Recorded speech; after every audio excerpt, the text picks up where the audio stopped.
शरीर को ही सत्य मान करके, शरीर को ही असली समझ करके हम काम करते हैं, धोखा इसी जगह मिलती है। इसलिए तो कह रहा हूं कि जय गुरु बंदे जी समझाते।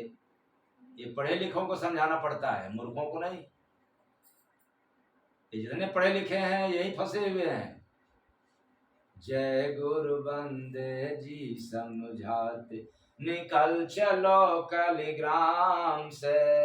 जय गुरु बंदे जी समझाते, निकल चलो कलिग्राम से। तो यहाँ से शरीर तो जाता नहीं, और शरीर कहीं ऊपर से आसमान से आया नहीं। शरीर को तो लिखा हुआ मिलता है प्रमाण में, ये तो गर्भ से आया, अर्थात संसार से ही आया। ये 5 शरीर, 5 तत्व से मिलकर के शरीर बना है। जैसे अगर व्यक्ति को मिट्टी न मिले तो रोगी हो जाएगा, चाहे कितना भी फैशन में हो जाए, शरीर से अगर टच नहीं है मिट्टी तो एक दिन रोगी उसको होना तय है। आदमी कितना भी सुविधा युक्त हो जाए, वो आसमान देखने को न मिले तो रोगी हो जाएगा, हवा न मिले तो रोगी हो जाएगा, और पानी ना भी मिले तब रोगी हो जाएगा। इसलिए गोस्वामी दास जी ने लिखा तो सभी लोगों ने, लेकिन गोस्वामी दास जी ने थोड़ा स्पष्ट इसको कर दिया। क्षितिजल पावक गगन समीरा, अपंच रचित अति अधम शरीरा। ये 5 तत्व मिल करके शरीर का रचना हुआ है, और एक दिन ये 5 तत्व विलीन हो जाता है अपने अपने में। तब जब यह चिता पर जलता है तो धुआं के रूप में, आग के रूप में, पानी के रूप में, और अंत में मिट्टी के रूप में। इसलिए तो कहा जाता है कि आदमी चाहे कितना लंबा चौड़ा हो जाए, कितना वजन वाला हो जाए, लेकिन जलने के बाद तो एक मुट्ठी राख भी निकलता नहीं है, सब में समाहित हो गया। संसार से आया और संसार में ही खत्म हो गया। लेकिन आया तो कुछ और था, गया भी कुछ और।